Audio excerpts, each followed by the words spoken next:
What's up, and welcome into the Fantasy Focus Football Podcast, which is presented by Geico. Field Yates, along with two of my friends. One of my friends, and Matthew Berry, I should say. What's going on, Matthew? How are you? I'm fine. I would think, they tell me that absence makes the heart grow fonder, and you've been in Boston quarantined with Chapin. I've been in Connecticut quarantined with my wife and 5 children and a dog. I would think that you would feel more fond towards me. I would feel, given our distance these days. Well, don't believe everything you read on the internet. Mike Clay is also here with us. Hello, Michael. You have been quarantining with your family, your lovely family. How are you hanging in? I'm hanging in there pretty well. I've spent a lot of time working on football stuff, of course, and I just totally eliminated shaving. So I'm trying to catch up to Daniel here. You see that coming in a little bit there? So I'm working on it. Maybe in 5-10 years I could wheel him in. Not bad right there from Mike. I've been doing this same thing. I just can't actually grow a beard. We're here for a post-draft recap podcast. Obviously, many people, as a matter of fact, 55 million people in total watched the NFL draft Thursday through Saturday. It was great to see. It was quite the distraction during what is an otherwise weird time in our world. And we're going to try to do our best to give you as much fantasy relevant information as we can. Now, here's the deal. We have broken down these rookies into 3 tiers. And just to quickly describe what each of those 3 tiers are, here's how we broke them down. Tier 1 is a rookie that's actually worth drafting in a 10-team PPR league on ESPN. Tier 2 is rookies that aren't necessarily worth drafting in redraft leagues, but they might wind up being waiver targets depending on injuries and performance and things like that. And Tier 3 is the rookies that we don't think have fantasy value in 2020, but they are dynasty league targets. Every year we have plenty of those. So we'll definitely get to as many of Tier 1 guys as we can, and we'll work our way down there accordingly. And sometimes the rich just continue to get richer. And that's where we begin in Tier 1 as the Chiefs took Clyde Edwards-Helaire out of LSU with the final pick of the first round. This is the only player in SEC history, and there have been 95 running backs drafted since 2000 to have 1,000 rushing yards and 50 catches in a single season. Matthew, is there a more perfect landing spot for Clyde Edwards-Helaire than the Chiefs, who, despite the fact that they have Damian Williams, could always use a few more weapons for Patrick Mahomes? My reaction when this draft pick happened was, be still my beating heart. CEH, an unbelievably elusive and dynamic player, goes to an Andy Reid offense. It's interesting, and this is a story that came out after the draft, in that, Brett Veach, their talented general manager, sent the tape of CEH to Andy Reid and said, take a look at him. He'll remind you of Brian Westbrook. So Andy Reid watches film on CEH and comes back and says, yeah, he's better than Brian Westbrook.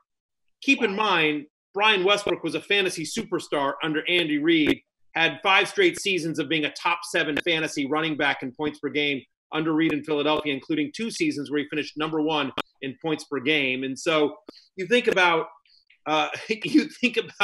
Clyde Edwards-Helaire in this offense, and here's the concern on Clyde Edwards-Helaire, and it's a small one, is that the hype is going to get so insane on him. And by the way, I fully admit to being part of that hype. I've been doing it since he was drafted. I'm going to continue doing it. So I will be part of the hype machine. But look, you'll see some Damian Williams in there, and does his draft stock, because people are so excited about how dynamic a player he was in college, and now he goes to a Patrick Mahomes-led offense. Is there a concern that maybe the hype's going to get too big on him? Because listen, Damian Williams, when he was healthy last year, played well. Should have been the Super Bowl MVP. But for me, I think he is the number 1 rookie you draft this year, CEH. I feel the same way, Mike. Just to put on the other side of this equation, or to examine it, Damian Williams, his impact is obviously, or his value is obviously impacted. Have we moved past the point of Damian Williams being draftable in fantasy, or is it possible that the Chiefs, who almost have always had sort of one go-to guy under Andy Reid, now could have 2 fantasy viable running backs?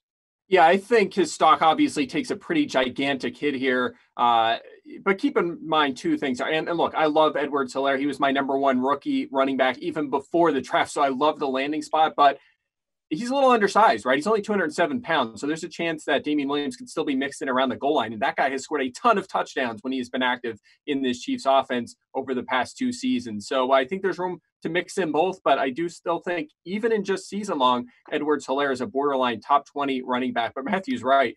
The hype could get out of control. Think about all the fantasy success running backs have had with Andy Reid. Hello? He is, and despite that fact, he has never drafted a running back in the first round. This is the first one, so love what we can expect out of this guy. It almost felt like the Chiefs just couldn't help themselves, right? It was like, do I think running back was their number one need coming into the draft? No, I don't. Do I think that they were planning on drafting a running back in the first round? Maybe not. But when Clyde Edwards-Helaire drops there, you're in business. And Matthew, you have reappeared into the chat. Well, so a neighbor that I wasn't, all of a sudden someone was knocking at my door, and I'm like, all right, I'm not expecting anyone. Let me just ignore it. And then all of a sudden I see someone in the background, like just walk into my apartment, my house here. And I'm like, what? And so it was a neighbor, and it's fine. It's somebody I know, but it was just like I thought I was being broken into. So was it Tom Brady who just got lost and stumbled into your home? It might have been. You thought he was going to Byron. Are you Byron Leftwich's neighbor? Is that your neighbor, Byron Leftwich? And Brady just went into your house by mistake? Anyway, so that just okay, well, I'm glad you're safe. That's good news. Matthew is safe. I announced my neighbors. Oh, by the way, I'm doing a live recording right here. I kids are playing outside and everything like that. And so I'm alone in the house to do this. And then all of a sudden some random's walking through my house. I'm like, Anyways, I appreciate the fact that you did not go on mute while you continue to handle that situation. Let's move forward from Clyde Edwards-Helaire. Did you guys hear all that? Yeah, we did, but no big deal. DeAndre Swift, the 35th overall pick in the draft, he comes from Georgia. And people know that Georgia has an incredible lineage of NFL running backs. Todd Gurley, Nick Chubb, Sony Michel was a first-round pick. Obviously, going further back, you've got guys like Herschel Walker. The reason why I mentioned those players is that the all-time leading rusher in terms of yards per attempt at Georgia is DeAndre Swift. Just to give you an idea of how talented this player is, Mike, he goes to the Detroit Lions at pick 35. Did the Lions just land themselves a bell cow back? I think down the road he very much can be, but here's the thing: Kerryon Johnson's pretty good too, right? And I think they plan to use both of these guys in this backfield, and that's going to kind of limit the output of both. So I'm a little bit nervous about that in the short term. But look, if he proves to be the superior back and he gets 15 plus touches a game, there's no question he'll be on the RB2 radar. And like you said, I mean, he had 440 carries in college, also 73 catches. He really can do it all. But, guys, I want to throw kind of a blanket on all these second and third round running backs we're going to talk about, because just keep your expectations in check a bit here in the short term. Over the past decade, 23 running backs have been selected in the second round. Only 6 have finished better than RB28. Of the 25 drafted in round 3, only 3 finished top 22. So we don't want to get too out of control with the guys we're about to talk about going forward here. Yeah, Mike, I agree with you here. And like DeAndre Swift, it's one of those things where it was just like you're as exciting as I was when I saw CEH go to Kansas City. I was the opposite when I saw Detroit take DeAndre Swift. I was just like, oh, that's sad. Because you're right. Get this, okay? So last year, the Lions were 19th in rush percentage. They were 20th in red zone rush percentage. They were 22nd in running back target share. Now, obviously, Daniel knows this, but I want to just bring it up for his benefit. The Lions were terrible last year. And look, Matthew Stafford was hurt for a lot of it. Kerryon Johnson got hurt. They had a lot of injuries on that offense, and that it wasn't what they wanted. But the fact is that regardless, at least last year in Darrell Bevell's first year as offense coordinator, they didn't do what we thought he was going to do, which is run the ball. They just didn't put the ball in any of the running backs' hands. And you could sort of argue, with Stafford out, wouldn't they want to focus on the run game even more? And maybe that speaks to the depth that they had there when Kerryon was out. But even if they decide to improve the amount of usage their running backs get here, they are a running back by committee team. Field, and you can speak to this. You know this as well. So general manager Bob Quinn, head coach Matt Patricia, those are Patriots guys. Those guys know the Patriot way, the New England way. They are running back by committee guys. And like, we've talked for a while when Kerryon Johnson, won't they give Kerryon Johnson more work? And it never seemed to happen. And that was when Kerryon Johnson was the far superior running back to anyone on the roster. And now you bring in a kid like DeAndre Swift. And so I think this is a running back by committee on a team that at best is going to be middle of the pack in terms of running back usage. So it's, to me, Mike, I'm curious where you got in Field, where you guys have them. I'm going to rank DeAndre Swift over Kerryon Johnson if I'm picking a Lions running back this year. But I think both guys are going to get enough work that it's going to cancel each other out. And both guys are basically hope for the right matchup type flexes. That would be my take. Mike, any disagreement there? No. I have them both just inside the top 30, so I'm with you. We're just going to have to follow this story throughout the summer, see if one emerges as better than the others. I would probably give a slight edge to Swift in terms of overall skill set, but again, we're going to have to watch this play out.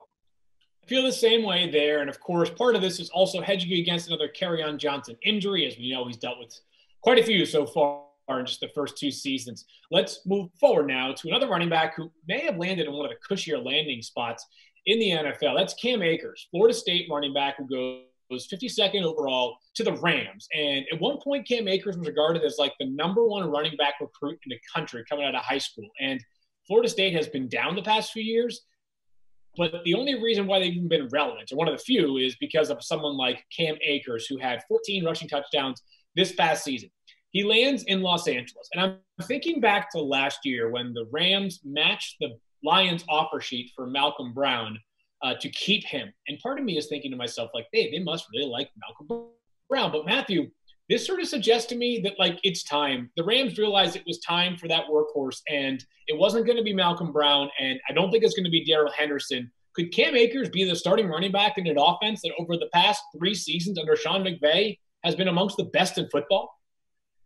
Could he? Sure, of course. I mean, I think anything is possible here.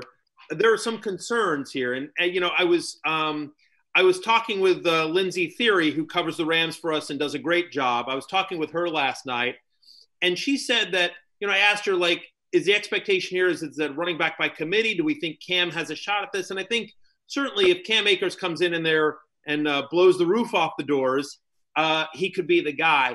But Lindsay's theory is that, she talked to Les Snead just before the draft, and that the thought process was similar to San Francisco, wanting to be able to have a number of running backs in there. And so I wonder if without a superstar like Todd Gurley and a couple of unproven guys in Darrell Henderson and Malcolm Brown, both of who have shown flashes when they've gotten a chance, but neither has, quote unquote, been the guy, that maybe there's kind of a, we'll mix and match, and the collective is stronger than any one individual here. So, look, I think my feeling here is that Cam Akers is more of a threat to Malcolm Brown than Darrell Henderson.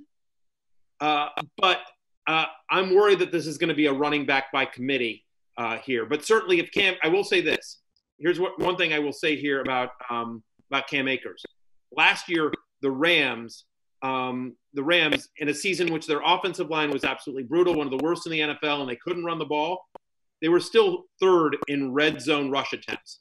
Like, when they got in close, they still gave it to it, and that's one of the reasons why Todd Gurley once again had double-digit touchdowns last year. So, and I do think Akers, who was a bit of a scoring machine last year, he had 11 rushing touchdowns between the tackles in 2019 last year. That was 9th most in FBS. So I do think there's definitely a chance that Akers could lead this team in rushing touchdowns next year. Yeah, we'll see. It certainly is a fascinating backfield in the post-Todd Gurley era. We'll see whether or not they do end up relying upon one guy, or if maybe this is, as Matthew suggested, a committee. Mike, let's go to a player that I think there's a case could have been ranked or maybe spoken of much sooner on in the podcast. That's Jonathan Taylor, the record-setting Wisconsin running back who went 41st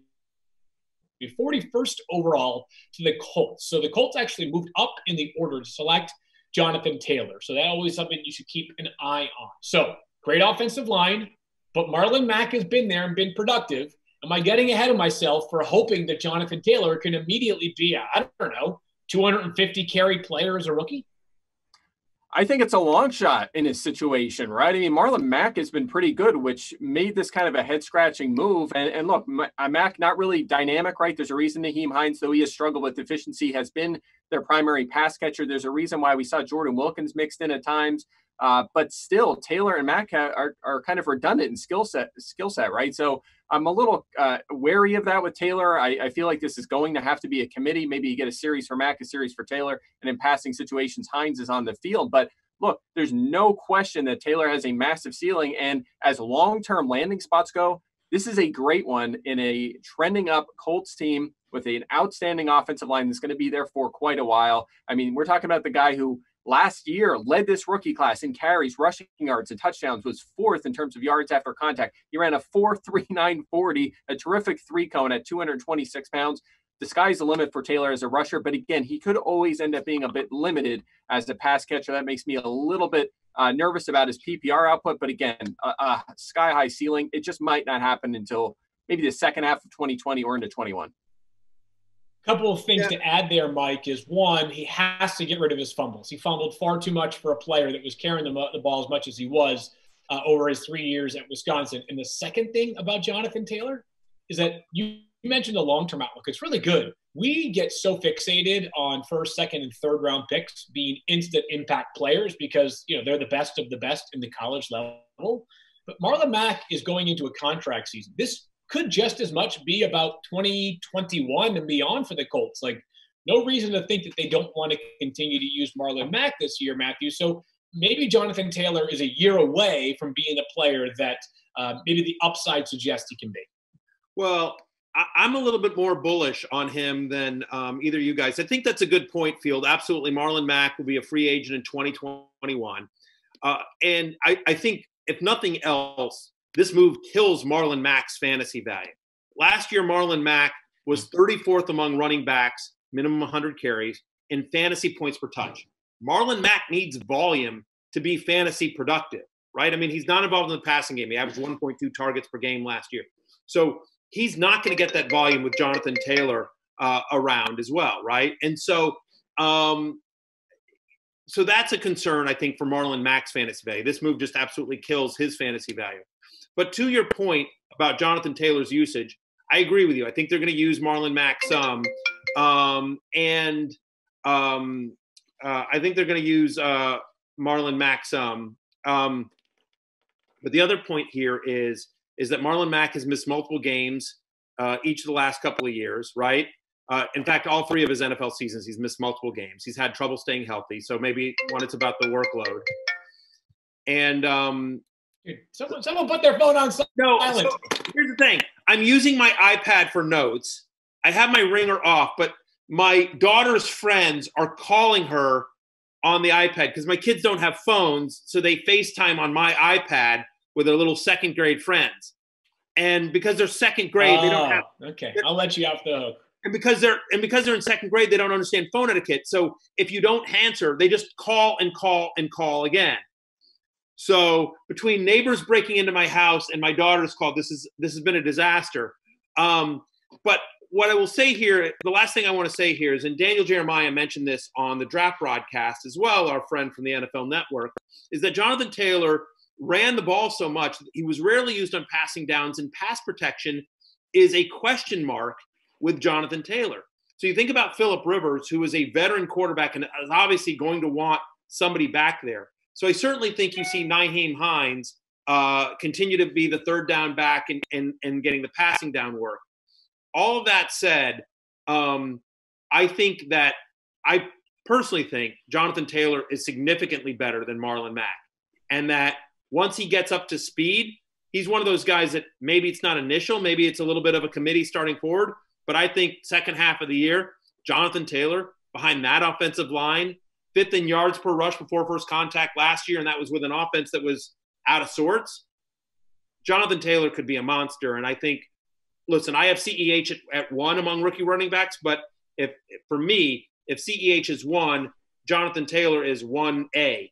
Like, I think he's ultimately going to have a great fantasy NFL career, and I think he's going to be fantasy relevant in a significant way this year, probably towards the second half of the season.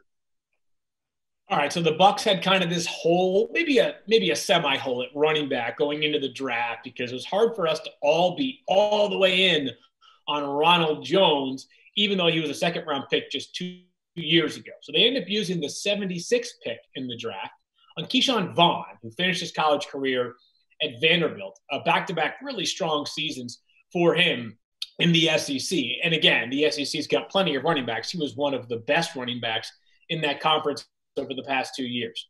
Mike, we have been hoping that they could land a running back in Tampa Bay that has enough receiving game acumen, because that's something Tom Brady has always looked for in a running back. Does Keyshawn Vaughn bring that profile and also add some rushing ability too? Yeah, I think so. I think it's going to be a wide open competition again. And you're going to hear this a lot about these young running backs this season because it's just overcrowded with running back talent right now. So it's just a matter of who proves to be the better back. And honestly, it could be Ronald Jones. These two guys are about the same age. Jones came into the league super young and just continues to improve and improve. And this could, you know what, this could end up being like, I just thought of this off the top of my head, but remember Devonta Freeman and Tevin Coleman, they drafted Coleman. Everyone was on that bandwagon. And then Freeman had the breakout season that next year. Maybe that's what happens in Tampa Bay in their new look offense here for Ronald Jones. So I'm a little hesitant on Vaughn. I think he's a fine mid-round player. I think this will be a two-headed backfield. And we saw last year that Bruce Arians was not afraid to go with the hot hand. And by the way, Vaughn, in terms of yards after contact and forced missed tackle rate, third best profile in this class. So I do like him a lot. But again, I still think there's a hope for Ronald Jones to turn into a star running back in this league. So that gives me a little bit of hesitation on this one. Yeah, I think the hope is from Ronald Jones and from anyone that has Ronald Jones in fantasy, but I don't get that sense from the Tampa Bay Buccaneers, who used their second draft pick. He was a third-round pick, but he was the second one they had on Keyshawn Vaughn. I listened to Bruce Arians' press conference, who talked about him as a three-down back, multiple thousand yards rushing seasons at Vanderbilt, was third on the team in receptions last year. Look, this ultimately comes down to Tom Brady. Whoever Tom Brady wants out there, that's who's going to be the guy. And so maybe he trusts Ronald Jones more, but Keyshawn, within the range of outcomes for Keyshawn Vaughn, is that he is the lead running back and gets the majority of work in a Tom Brady offense. So I know we'll see whether he gets it this year or not. Remember, Bruce Arians inherited Ronald Jones. Keyshawn Vaughn is a guy that he drafted fairly high. So within the range of outcomes is that Keyshawn Vaughn is the starting running back on what we expect to be one of the better offenses in the NFL. All right, let's rip on over to the wide receivers. And the order is actually kind of close to where they were drafted in terms of the real draft. Let's begin at number 12 overall. That's Henry Ruggs III. Not a massive surprise that he was the first wide receiver taken because he was a clear-cut top three player in this year's class. But, perhaps he was the least likely of the CeeDee Lamb, Jerry Jeudy, and Ruggs trio to go first overall. He went first overall. All the Raiders, they've always had a deep affinity for speed, and no player in this year's draft class was faster than Henry Ruggs. Mike, Derek Carr has ability. One ability he has not shown consistently is a desire to throw the football down the field. Does this mitigate the value of Henry Ruggs right away, or do you think that was more of a chicken versus egg issue where Derek Carr simply hasn't had a player like Ruggs at his disposal? I think that's part of it, but we also didn't exactly see Tyrell Williams light it up as a downfield threat in that offense last season. So I'm not too worried about it because, they drafted Ruggs in the first round. They're going to try to manufacture touches for him, not to mention that they don't have a lot at that wide receiver position. So Ruggs should be an every down player from week one on. And we know he's super effective downfield and with the ball in his hand. So I'm excited for him, but at the same time, guys, I kind of laid this out with running backs. It's the same kind of thing with wide receivers. You might think, all right, these guys that we're going to talk about, including Ruggs, that are drafted in the middle of the first round, they have to play a lot. They have to be fantasy stars right away. There's all that talent, all that pedigree, great opportunity. But if you look back at the 15 wide receivers picked in the first half of round one over the past decade, you have Odell Beckham Jr. as the only one who finished in the top 16. 5 others finished in the top 30, but 6 finished outside the top 50. So just because they have all this pedigree and this opportunity doesn't mean they're going to be fantasy stars right away. So we have to kind of, show a little bit of restraint before we draft these guys too early and get too excited about the shiny new object in fantasy football. I would agree with that, Mike, because especially if yes, Tyrell Williams didn't light it up, but Hunter Renfrow came on towards the end of last year. They've got Darren Waller there, obviously Waller the baller. And then you think about this is a team that still wants to run the ball, and Josh Jacobs touched the ball a lot. They added a lot of pieces here, but yeah, I'm with you in that I think Ruggs is a much better dynasty asset and best ball asset than necessarily a redraft guy this year. Yeah, the good news for the Raiders is a full-on youth movement now wide receiver. You mentioned Tyrell Williams, Mike. Matthew, you just mentioned Hunter Renfrow. You throw in Henry Ruggs. They also drafted 2 third-round wide receivers, one of them for sure, and Brian Edwards out of South Carolina. Lynn Bowden Jr., he was a wide receiver / quarterback / running back, most recently a quarterback in Kentucky. We'll see how the Raiders make use of him. Let's go to the next wide receiver that was taken. It's teammates of Henry Ruggs from Alabama. That's Jerry Jeudy, who I think would have been the leader in the clubhouse to be the first wide receiver taken. And oh my goodness gracious, the Broncos are building something fun. We'll start with the wide receiver himself, Matthew, but there might be a second conversation about whether Drew Lock has entered the quarterback chat. Jerry Jeudy, plenty of speed. Not quite Henry Ruggs, but an incredible route runner as well. Mike just mentioned all the stats that suggest that rookies sometimes have a hard time making an impact as wide receivers, but can Jeudy be the one that breaks the mold? Maybe. Like, it's hard to fence it, but here's the thing. Does he have the talent to break the mold? Of course he does. Like, this guy's going to be a stud in the NFL. The question is whether he does it this year, right? He's going to a Broncos team that was 27th in pass attempts per game last year, 24th in pass percentage, 19th in red zone pass percentage. That in addition to Jerry Jeudy, has an emerging player in Noah Fant, obviously has Courtland Sutton, and by the way, has Melvin Gordon, who, we think about him as a kind of a bruising running back, but Melvin Gordon's got, I think, 92 receptions the last 2 years in 24 games.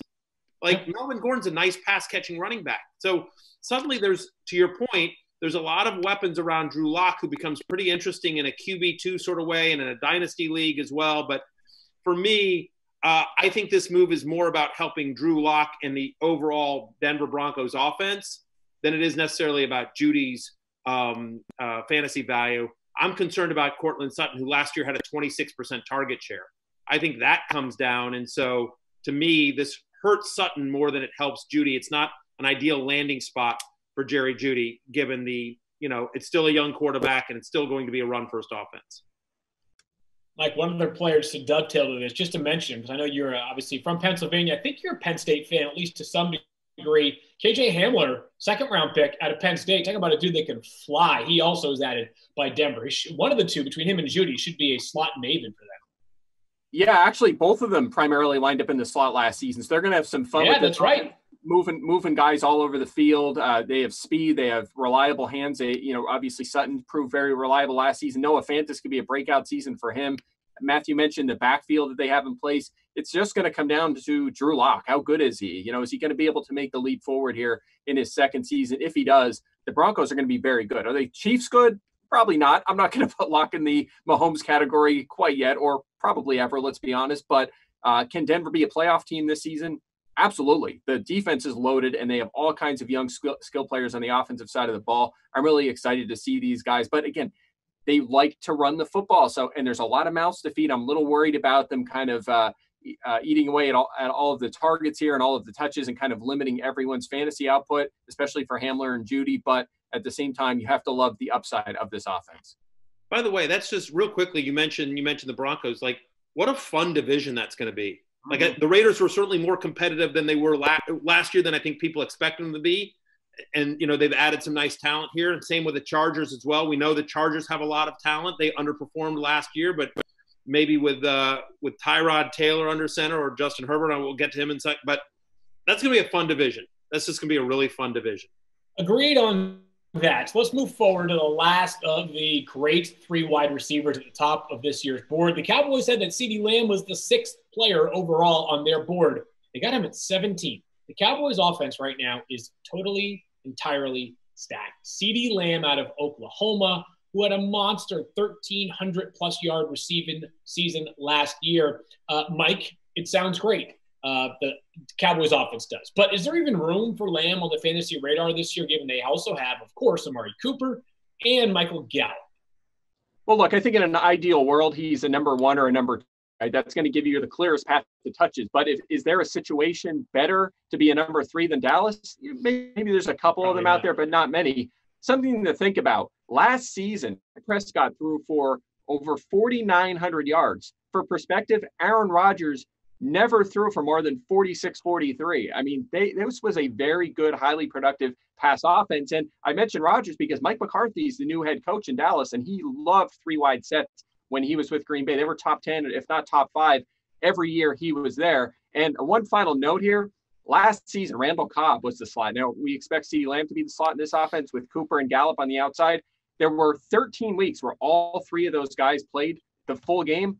All three were top 31 fantasy wide receivers. In fact, Gallup and Cooper were both in the top 7. So there's a lot of fantasy production to be had at this wide receiver position. I could see Lamb flirting with flex production, if not wide receiver 3 production this season, if he proves to be the real deal.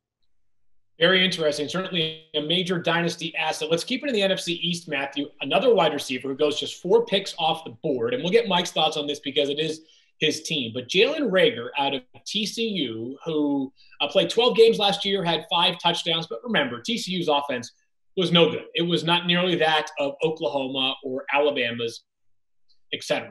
The Eagles definitely needed the wide receiver. They ended up taking 3 in total.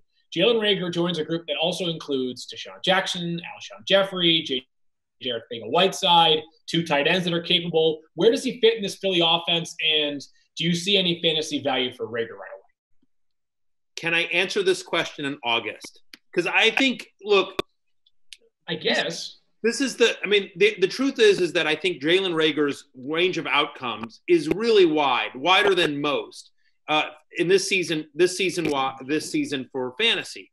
I mean, like, I think we get a sense of like with Jeudy and Lamb and Ruggs, which is how I'd rank those guys, worth a flyer, mid to late rounds, hope you see something, take a little while to get up to speed.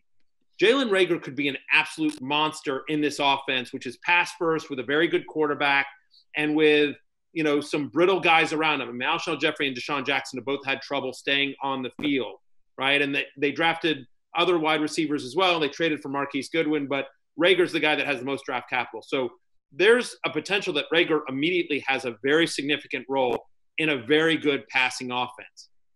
There's also the chance that, by the way, he's just one of a bunch of guys they have out there, that they have Deshaun Jackson, they have Alshon Jeffrey, they obviously have the 2 tight ends. I know they want to get Dallas Goedert even more involved this year. Obviously, Ertz is going to get his. You've got, Miles Sanders breaking out a little bit. So it's a wide range of outcomes here for Jalen Reagor. I think he's a late round flyer and hope for the best. A talented player.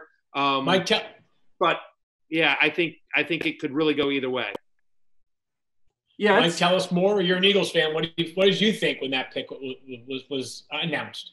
Yeah, this was a tough one for me because, as you mentioned, I'm an Eagles fan, and I had CeeDee Lamb, my number 1 pre-draft wide receiver, and I was very low on Jalen Reagor because of how poor he was last season. And again, I know a lot of his targets were off target, but his efficiency was across the board. I know he's fast, but he also had 9 drops last season. He fumbled the ball 6 times. So there are some red flags here for me. But at the same time, if you're looking for opportunity and an offense that, can certainly produce a lot of fantasy output, he's going to get it, I think. I think a lot of it will come down to if Alshon Jeffrey starts on PUP or if they find a way to cut or trade him. That'll make me feel a little bit better. But, there is a path here if you just think about the construction of this offense for him to be in pretty much every down player. And if that's the case, he's certainly going to be on the flex radar on a week-to-week basis. But again, I'm a little nervous about the player. Is he going to be a good NFL player? Some of these guys are going to bust that we're talking about. We're talking all the positives. Some of these guys are going to be bust, and he's one of the guys I think maybe will be. We'll keep an eye on that one. As I mentioned, the Eagles took 2 separate wide receivers later on, both Joe Hightower and Quez Watkins, much later on day 3. Let's go to the Vikings, who also took a first-round wide receiver, just 1 pick after Jalen Reagor. They go with Justin Jefferson. Incredible production in that LSU offense this past year. He mostly played out of the slot. Now, Matthew, they traded away Stephon Diggs to Buffalo, so we knew there was a gaping hole in this offense. Justin Jefferson feels to me, and I know that we've talked about a lot of rookie wide receivers here, but maybe I'm nuts. But is there a possibility that he might have the chance to have the most success when you factor in his role and the fact that, there's no quarterback question mark? This offense kind of is sorted out. They just had one piece missing, and he was the one piece. So by the way, both things can be true. You can be crazy, and Justin Jefferson could have the most fantasy success of any rookie this year. They're not mutually exclusive ideas, Field. I just want you to consider that. Think about that. Okay. So to answer your question, certainly, right? I mean, like, the only established wide receiver they have there is 30-year-old Adam Thielen, who struggled with injuries last year. So Justin Jefferson comes in and, you know, a real nice player that a lot of analysts had very high on their draft boards. If I'll talk him down for 1 second, just in the grand scheme of fantasy, and that is how many weeks last year, and I don't know the answer to this, somebody can look this up, but how many weeks last year did Stephon Diggs and Adam Thielen both ball out? Feels like there was like one or two, but for the most part, it was either an Adam Thielen week or it was a Stephon Diggs week. This is a team that last year was last in the NFL in red zone pass percentage, 31st in pass percentage overall. You know, like, it's a team that wants to run. They want to be a run-heavy team. And is there enough passing volume to support two fantasy-relevant wide receivers in a significant way, especially because you've got Kyle Rudolph, who's always a red zone target, and I know they want to use Irv Smith more this year. So that's the concern. Having said all that, to your point, when you compare Justin Jefferson to all the other wide receivers, he may not have as much talent as some of the other people, but he certainly has as much opportunity because, to your point, he is going to be a starting wide receiver, and he with a good quarterback and not a lot of competition for targets. So Kyle passes along that last year there was just one occasion when both Thielen and Diggs were top 30. So you're accurate in your assessment there, Matthew. Obviously, injuries played a part in that. My vision for Jefferson is just that it's the clearest, right? I mean, Mike just said you can construct the Eagles offense in a way that he might be an every down player, but for all these guys, there are some limiting factors. It feels like with Jefferson, he should be counted on as a starter right away in a productive passing offense. So full disclosure, we had no quarterback. Okay, so I agreed that he's a starter in NFL, a productive fantasy offense, but where are you drafting him, Field? Like, where would you, or is he the first wide receiver for you?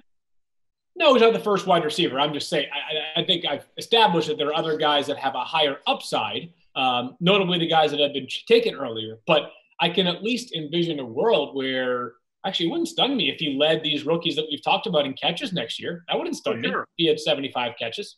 So in a volume play, and a lot of his production, as I mentioned, was out of the slot at LSU, it's at least possible, not dismissing that he could have one of the more effective rookie season amongst these wide receivers, just based off of the role and the volume.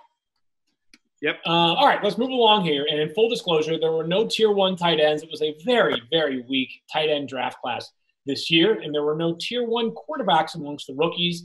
And we're going to get into a tier 2 quarterback that you may have heard about. But just before we do that, we have a quick word. Do you own or rent your home? Sure you do. And I bet it can be hard work. But you know what's easy? Bundling policies with Geico. Geico makes it easy to bundle your homeowners or renter's insurance along with your auto policy. It's a good thing too, because you already have so much to do around your home. Go to geico.com, get a quote, and see how much you could save. It's Geico easy. Visit geico.com today. That's geico.com. Take it from me. I have auto insurance, apartment insurance. Heck, I even got ring insurance from Geico when I had to buy a ring to marry the lovely Chapin just a couple of years ago. All right, so now we're back, and let's get into the Tier 2 players, and we begin with a Tier 2 quarterback that everybody has heard of. It is the Heisman Trophy winning. What do you got? Real quickly, before you move on, this is normally the place where we do a crappy promo, after the break. So I just want to give a quick shout-out to our friend and colleague, Stefania Bell. Her Outside the Lines piece airs this Friday night, 7:30 p.m. on ESPN. It's all about Alex Smith and his recovery from that awful leg injury, and it's awesome. So highly recommend you check that out. And Stefania worked really, really hard on it, did a great job with it. So this Friday night, well said, on ESPN, Outside the Lines. Agreed on all that. Stefania is a gem. Friday night, 7:30 ESPN. All right, so Joe Burrow is the first player off the board. He goes to the Bengals. Mike, I want to be interested. I really do. And unlike some of the wide receivers that we've discussed, or I should say just the position of the wide receiver, where there have been quite a few misses in rookie seasons, feels like there's been some recent success at quarterback because there has been. Can Joe Burrow, with a fairly intriguing group of pass catchers, also land on the fantasy radar as a rookie right away? I mean, I'm going to say no, right? I've been playing the buzzkill role the whole podcast, as I always do for rookies. But we look again. You always just in general, you're kind of buzzkill, Mike. For sure. I'm keeping you guys. Matthew gets really excited. I'm trying to keep you, everyone out there, a little level-headed here. But look, if you look at the past decade, there have only been 5 top 10 and 7 top 14 fantasy seasons by rookie quarterbacks. And if you look at the top 10 seasons, there can't actually, if you top the 7 top 14 seasons, they're Cam Newton, RG3, Dak, Kyler Murray, Russell Wilson, Jameis Winston. All of those guys we know added a lot of value with their legs. In fact, all had 4+ rushing touchdowns in that season. So it's really tough to get there. Is Joe Burrow athletic enough? Will he run enough to get to that sort of level? It's possible. He had 370 yards and 5 rushing touchdowns last season. It's possible he could do that, but I think it's a long shot. I think we're going to see him hanging in the pocket. The offensive line there is not very good, which is a limiting factor. But like you said, Field, they do have some good weapons around him, so maybe he could kind of break the mold and jump in there. But again, I think he'll be a streaming option when the matchup is good. Maybe he'll be more valuable as the season goes on. But am I going to draft him in 10-team leagues? I don't think so. I don't think it's really necessary to do that. It's such a long shot that he's going to be a QB1. I agree with you, Mike, in that I don't think he's necessarily worth drafting in a 10-team league. I do think he has fantasy value this year in a 2-quarterback league, in a super flex league. I will tell you this. First off, the Bengals last year, 6th in pass attempts per game. Their defense was bad last year. They needed to throw. Their defense is going to be bad again this year. They're going to need to throw. They want to throw the ball. And also, by the way, just to your point about rookie quarterbacks, of the last 6 rookie quarterbacks that were drafted number 1 overall, Kyler Murray, Baker Mayfield, Jared Goff, Jameis Winston, Andrew Luck, Cam Newton. Those are the last 6 quarterbacks who were drafted number 1 overall. 5 of them, everyone except Goff, finished their fantasy year 16th or better in terms of fantasy points. So I think Joe Burrow has a real shot at top 20 fantasy quarterback value this year, making him very viable in 2-quarterback leagues or deeper leagues. And you could see sort of the second half of the season, him having fantasy value. I'll just want to talk, like AJ Green, Tyler Boyd, Auden Tate, John Ross, and I love T. Higgins. So there are some nice weapons in what should be a fantasy-friendly offense. By the way, Joe Mixon and Giovanni Bernard, both nice pass-catching running backs. Yeah, I'm going to spin things back to T. Higgins in just a moment. Probably the biggest detriment for Joe Burrow's value right now is that there's like 3 starting quarterbacks out of 2 that you can't talk yourself into having fantasy relevance this year. I mean, like literally, we just talked about in the NFC West, the AFC West alone, we've named Drew Lock and also Derek Carr with a better wide receiver group. Obviously, Patrick Mahomes, Tyrod Taylor with his versatility as a runner. So that's probably the biggest impediment, is just that it's certainly possible that Joe Burrow could have a monster rookie season, but to sort of plant your flag on him high enough in the rankings to likely be drafting him or even be a top waiver wire ad probably requires him really going crazy and some other quarterbacks not meeting expectations. But let's get to that you just mentioned, Matthew. I'd prefer him to Derek Carr. I'd prefer him to Drew Lock. I'd prefer him to Justin Herbert, who I think starts over Tyrod Taylor at some point. You know what I mean? Yeah, it's so interesting. But my point, those guys are sort of the bottom of the barrel, right? You're still not – he's not like a top 15 or 18 quarterback for you in your ranks. You just mentioned him as like a possible top 20 quarterback. Correct. That's what I'm saying. Top 20. So anyways, correct. Let's move forward now just to T. Higgins. You said you love Matthew. But Field, I will say, and we can move into this, but I would say that to the extent that you're investing in Tyler Boyd or A.J. Green or T. Higgins this year or the running backs, I think Joe Burrow is going to be good enough that those guys will have the fantasy value you expect them to be. Let's talk about T. Higgins' value. What do you expect his value to be this year then? I really like T. Higgins. We were having our pre-show meeting and there was debate on whether he should be tier 1 or tier 2. I think he should be tier 1 in terms of somebody that should be drafted, mid to late rounds here. Look, again, it's an offense that's going to throw the ball, and you think about opportunity. it's not hard to imagine a scenario in which T. Higgins gets a tremendous target share. John Ross has struggled to stay healthy throughout his NFL career. A.J. Green missed all of last season, with injuries, and he's obviously struggled with injuries. Auden Tate's a nice piece, but they're not starting Auden Tate over T. Higgins for the entirety of the year. So there's a scenario where T. Higgins, I think, is starting alongside A.J. Green with Boyd in the slot.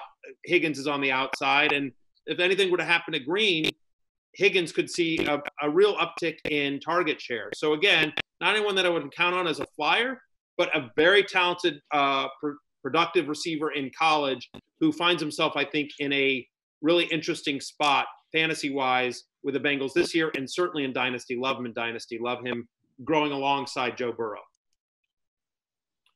Clemson certainly produces plenty of fantasy-relevant wide receivers. Perhaps T. Higgins will be the next man up. Mike, let's go to Tua Tagovailoa. Fifth pick overall. One of the great question marks coming into the draft was where he would be selected. He goes fifth to Miami. Now, there are some that believe he kind of needs a medical redshirt year, at least some time to get things rolling, despite the fact that all of the medical reports on his hip have been very, very positive. Mike, what's your outlook for Tua? Like, I know that this is not your job to decide, but you think he even starts to begin the season? I think it's possible, right? Although at the same time, they brought in Chan Gailey as our offensive coordinator down in Miami, and he had a lot of success with Ryan Fitzpatrick earlier in his career with the Jets and Bills. So Who knows? They might want to give Fitzpatrick a month and let Tua kind of learn the ropes a little bit. But if he proves to be the clearly superior quarterback, which, let's be honest, hopefully he is. I mean, if he doesn't show he's better than Fitzpatrick, that's probably a problem for this team. But again, there's been so much focus on the injury with Tua.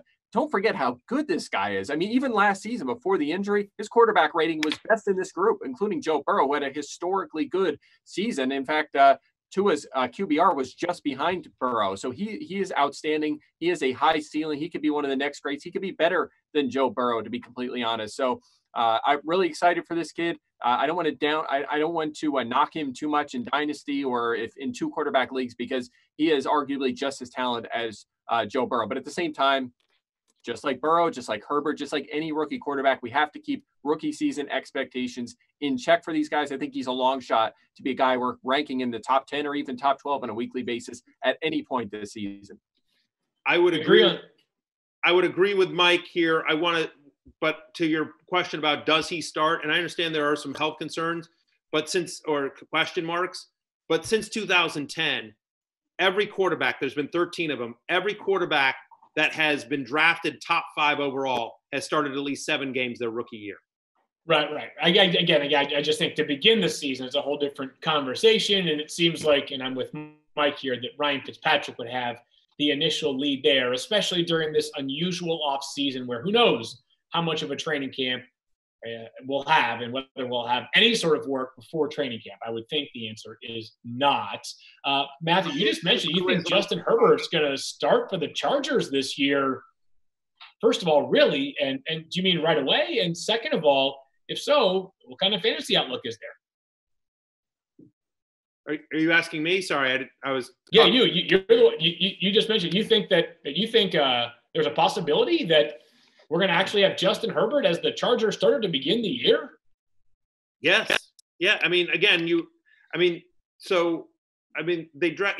spent like a top 10 pick on Herbert. And again, since 2010, of the 30 quarterbacks that have been drafted in the first round, 26 of those 30 have played at least 4 games in their rookie year. So, I know Anthony Lynn loves Tyrod Taylor, has been talking him up all season, was with him in Buffalo. But yes, I definitely think we see Justin Herbert this year. It's just a question of whether we see him to start the season. It is certainly within the realm of possibility that Herbert is the starting quarterback opening day for the Chargers.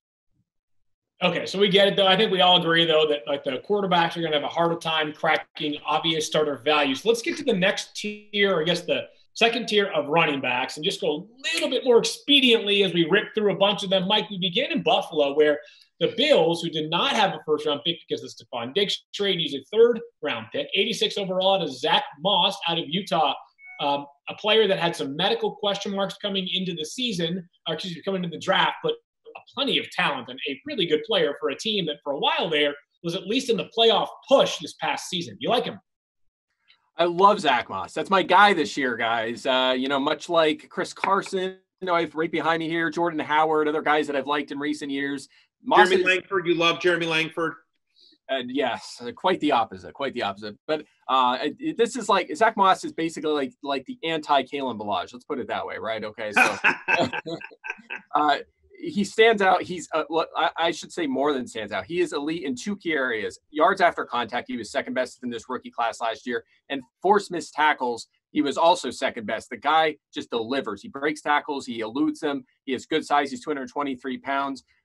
The red flag on him was speed, right? He ran a 4.65 at the 40. There was some chatter that maybe he was injured during that run, which may have played into that. But look, he doesn't need to be super fast to be an effective NFL player the way he is built. If there's a red flag here in terms of opportunity, it's Devin Singletary, right? He had a good profile in terms of forcing missed tackles as well, and he looked pretty darn good as a rookie. So I think initially Moss slides into the Frank Gore role, which could mean some goal line work and maybe 40% of the carries. But if he proves to be the superior runner, he could emerge at some point down the road. But again, I think these guys are going to steal fantasy points from each other, and that kind of bothers me a little bit. But man, I love the talent here with Zach Moss. That was the concern for me on Devin Singletary, who I thought was poised for a big breakout year. But adding Zach Moss, who I agree with Mike, is a nice player, tough to bring down. And so you think about Frank Gore left. There are 16 goal-to-go carries that Frank Gore had last year that are now up for grabs. But you think about Josh Allen, who scored 9 of the 13 Bills rushing touchdowns last year. Between Josh Allen and Zach Moss, I'm really nervous about Devin Singletary's scoring opportunities in this year. So regardless of whether Zach Moss becomes fantasy relevant, I think he's going to get enough work that it certainly dampers the enthusiasm we have for Devin Singletary, who I really like. All right, let's keep things rolling here, Matthew. How about, as we move forward in the running back ranks, the Ravens getting richer, J.K. Dobbins, second-round pick out of Ohio State, as if they team with an historically great rushing attack needed even more offensive horsepower. Yeah, but to me, he's a dynasty pick or maybe a handcuff to Mark Ingram, not a standalone fantasy value here. Look, Mark Ingram's 30 years old. He's going to be a free agent in 2022. They've got Gus Edwards. They've got Justice Hill. Dobbins is a great fit for that kind of for the zone read offense that they like to run there in Baltimore. But it's going to be Mark Ingram this year, and you've also got Edwards and Hill there. So again, I think Dobbins is a much better dynasty pick than standalone fantasy asset for just this year in redraft. Man, they have so much talent in that backfield, but J.K. Dobbins is so good. I would have loved to see him get a shot right away to start somewhere. The Titans have a friend in the backfield for Derrick Henry. It's Darrington Evans from Appalachian State. Mike, not a lot of people follow Appalachian State pretty closely. But what do you know about Evans, and can he be a player that adds value right away? Not really. He's a handcuff, right? There's not a lot to say here. He's the handcuff to Derrick Henry, most likely, barring a veteran signing. He's a little undersized, has 4.41 wheels, did not have a very good forced missed tackle yards after contact profile. I wasn't very high on him in my rankings, but let's be honest, if Henry goes down and he's the next man up, we're all going to be flying to the waiver wire to add him. So I think that's where his value is for the 2020 season.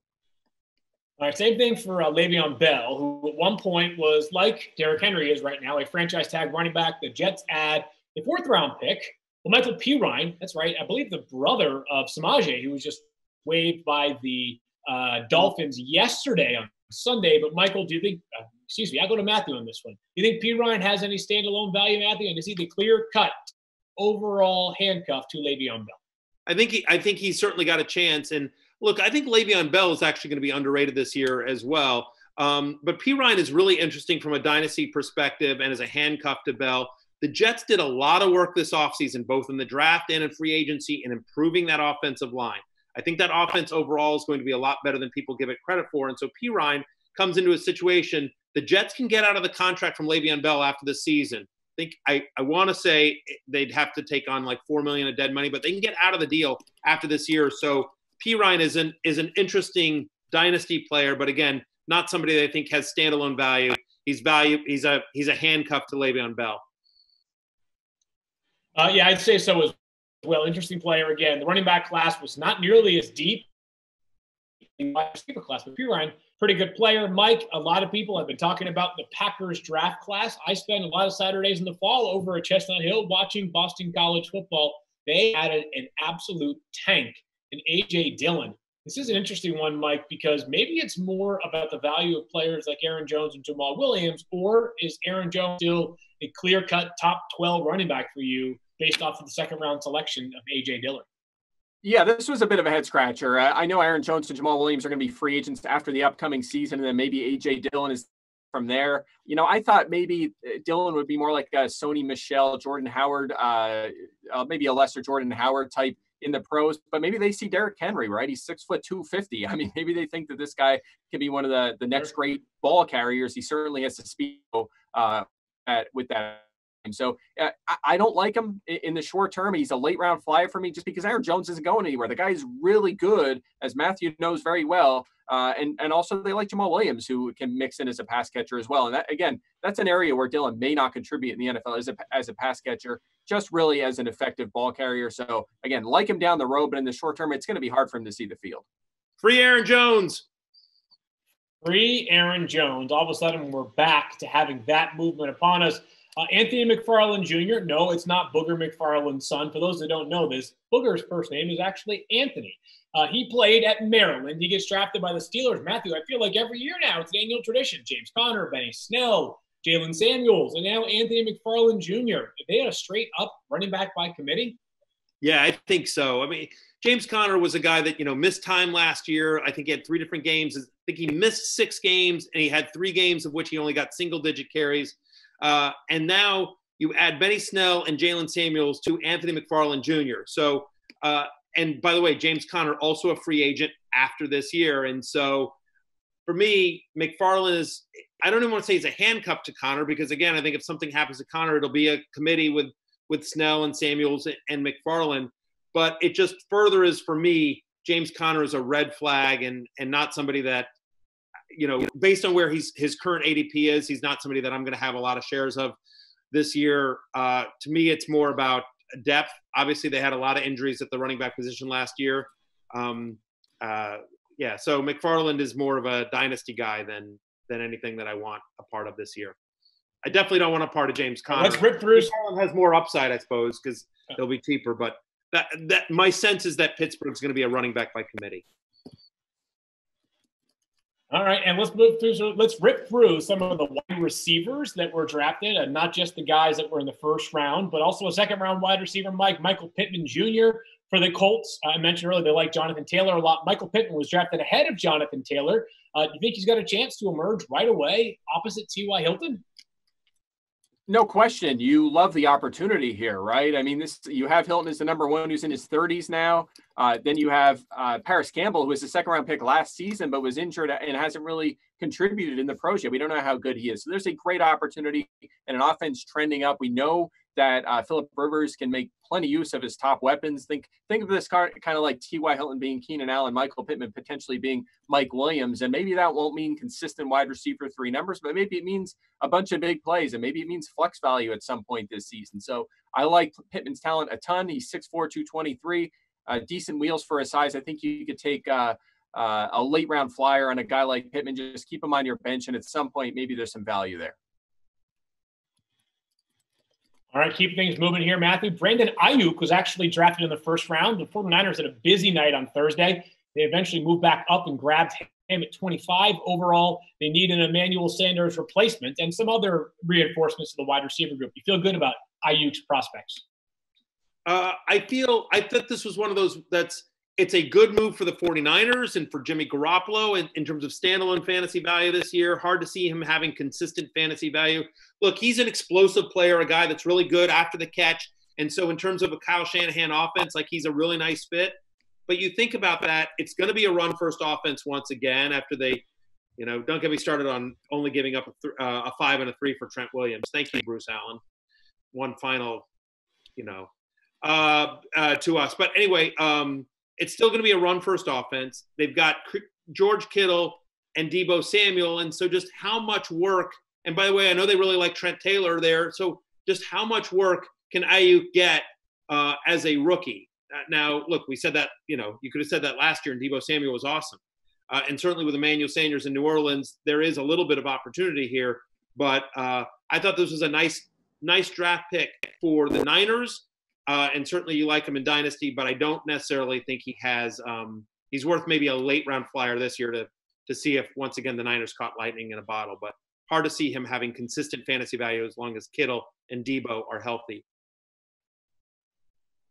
The Jets get in on the party at wide receiver too, Mike. Denzel Mims out of Baylor. This guy checks all the physical boxes. I mean, just a massive, physical, fast player at Baylor. Can he make an immediate impact for the Jets? Because they need wide receiver help. Yeah, reminds a little of Stephen Hill in that he's tall and thin, right? 6'3", 207. Hey. Sub 4.4 wheels. It actually was pretty good athletically. Ran a class best 3-cone, but a lot of drops, right? 20 drops in 3 seasons in college. So you hope he can get over the hump of some of the issues that he has had. But look, guys, there's an opportunity here. Jamison Crowder is locked into the slot. They like Chris Herndon at tight end. You have Le'Veon Bell out of the backfield, but who is their presence on the perimeter? It's going to be Rashad Perriman. If not him, it's probably going to be Denzel Mims. The opportunity is there for him to make a big impact as a rookie. A lot will come down to Sam Darnold. How good is he? Is he a player that can make a leap this season? If he does, maybe Mims can benefit. But again, there's a reason he's in tier 2. There's a lot of roadblocks to Mims being a weekly wide receiver 3 or even a flex option. Again, this is a guy you just stash on your bench this year. Matthew, Antonio Gibson, in full disclosure here, we have to figure out where he's going to be listed position-wise in our system. Guy who played running back, wide receiver, kind of used all over the place at Memphis in college. We figure he'll be used comparably with the Redskins. But what do you think about him? I'm sure you're excited about him, given the fact that this offensive nucleus was basically Terry McLaurin or nothing last year. Yeah, they're really excited about Antonio Gibson. I'm excited about Antonio Gibson. I will argue, I don't know that I'll win the case, but I will argue that he should be listed as he should be eligible at both running back and wide receiver, because I know, when you saw Albert Breer, he reported this as well, that the expectation is that Gibson is going to practice with both groups, that he is going to train and learn from both position groups, running back and wide receiver. They want to use him in both spots. In the post-draft press conference, head coach Ron Rivera compared him to Christian McCaffrey, skill set wise. And I'm not saying he's Christian McCaffrey. I'm not saying he's going to get the kind of usage that CMC got in Carolina. But what I will say is that the versatility of Antonio Gibson is one of the things that drew Rivera and offense coordinator Scott Turner to Antonio Gibson. They're going to try to find different ways to get him the ball. Because let's face it, the Redskins are challenged offensively. Right? I mean, the only Redskins wide receiver with over 365 receiving yards or 35 receptions last year was Terry McLaurin. There's a lot of opportunity there. They need playmakers, and they're not going to be able to just beat other teams. They're going to have to get creative and scheme and get clever. And so I think that's what they're going to use, the versatility of Antonio Gibson.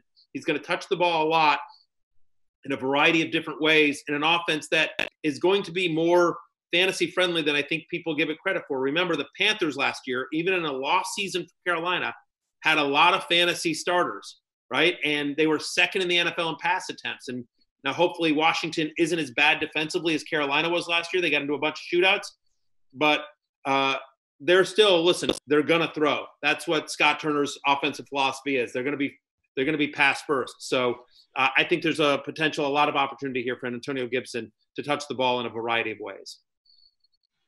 All right, Mike, the Jaguars used one of their second-round picks, maybe their only second-round pick, if I'm not mistaken, on Laviska Shenault Jr. He's out of Colorado, an explosive wide receiver, dealt with a core issue during the pre-draft process. We'll see how healthy he is by training camp, but the Jaguars had needs everywhere, Mike, receiver, because they moved on from pieces, and heck, it's like I said, it didn't matter what position it was. Basically, the Jaguars needed this draft.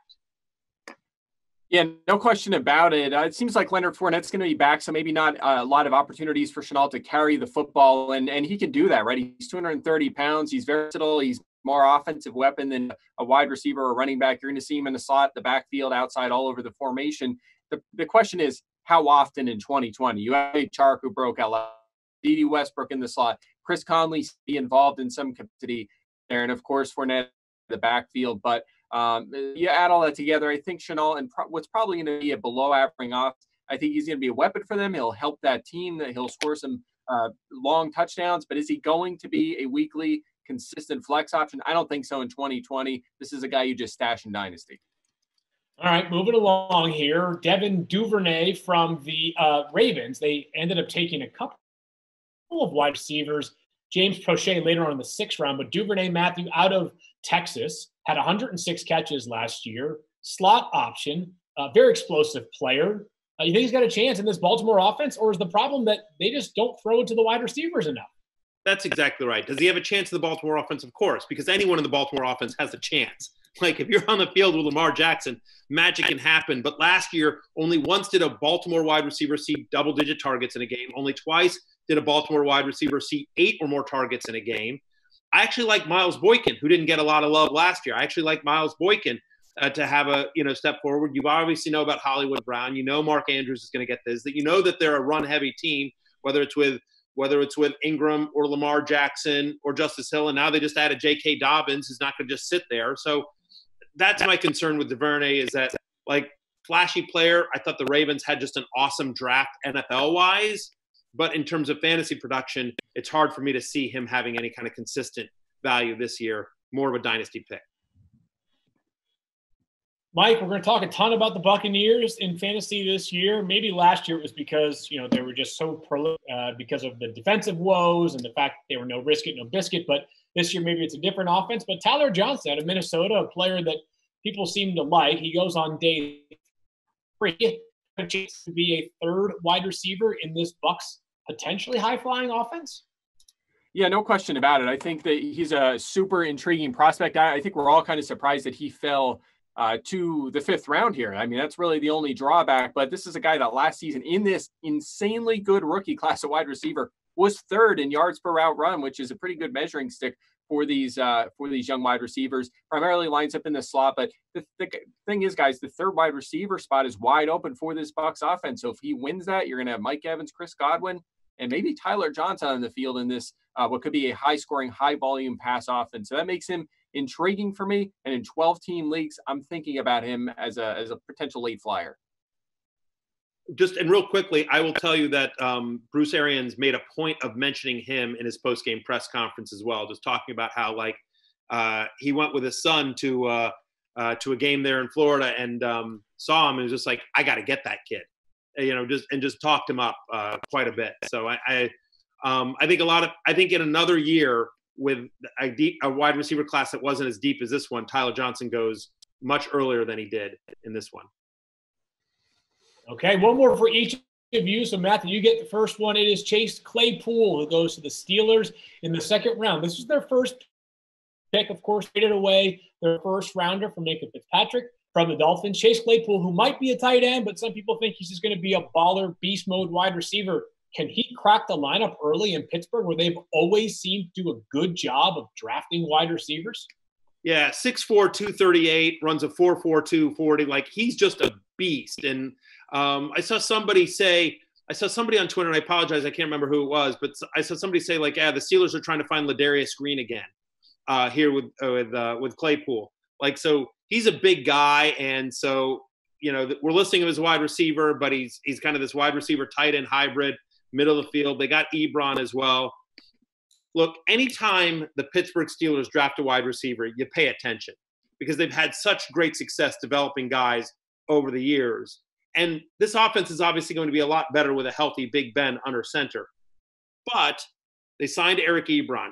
Juju's going to get his. You've got Deontay Johnson and James Washington. And so how many targets are there to go around here? So if he were eligible tight end, he'd be a little bit more interesting to me. But no, I think he's, again, potentially someone that you pick up on waivers or you use a dynasty pick for. Hard to see him having consistent fantasy value this year as the team is currently constructed.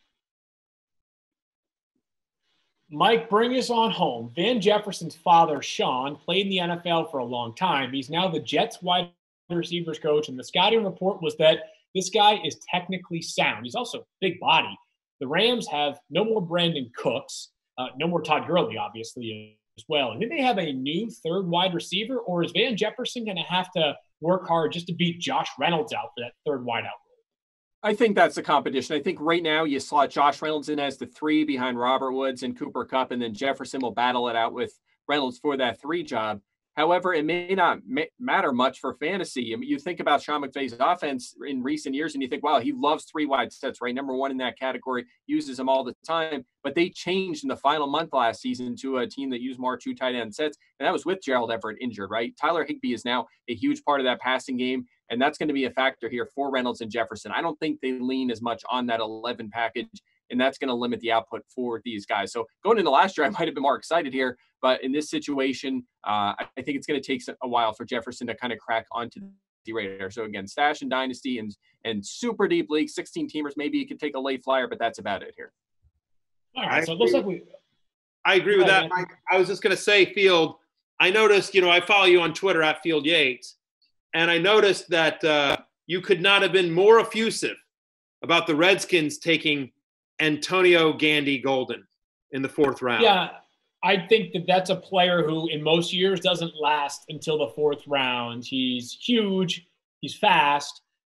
I know that Hugh Freeze is – I'm not trying to say that he is the moral compass, but just from a football evaluation standpoint, Hugh Freeze, who, mind you, has coached at Ole Miss and coached players like DK Metcalf, A.J. Brown, some other really good players like Laquan Treadwell, at least in college, believes that AGG is the best wide receiver he's ever coached. And at least I was led to believe that wasn't just pre-draft draft speak.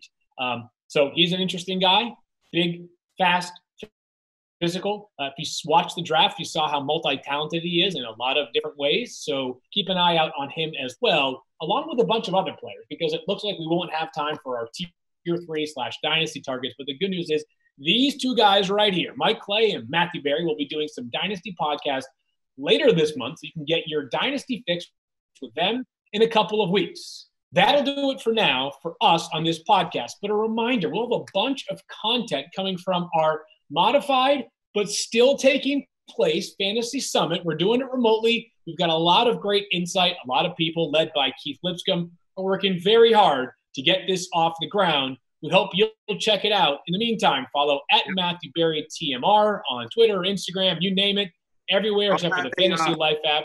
He's just at Matthew Berry there. I'll have a Field. And there'll be a love-hate based on there'll be a love-hate coming out on Wednesday based on the NFL draft. Players who gained and lost value. Some of the players we talked about today, but also some veterans as well. So check that out on Wednesday. A new episode of the Fantasy Show on ESPN Plus coming up later this week as well. And he is Mike Clay NFL on both Twitter and Instagram. He has tons of content, one of the most prolific people we have at ESPN. I'm Field Yates. We'll talk to you guys sometime soon. Stay safe. Continue to do your small part so we can get back to our normalcy sometime soon. Peace out.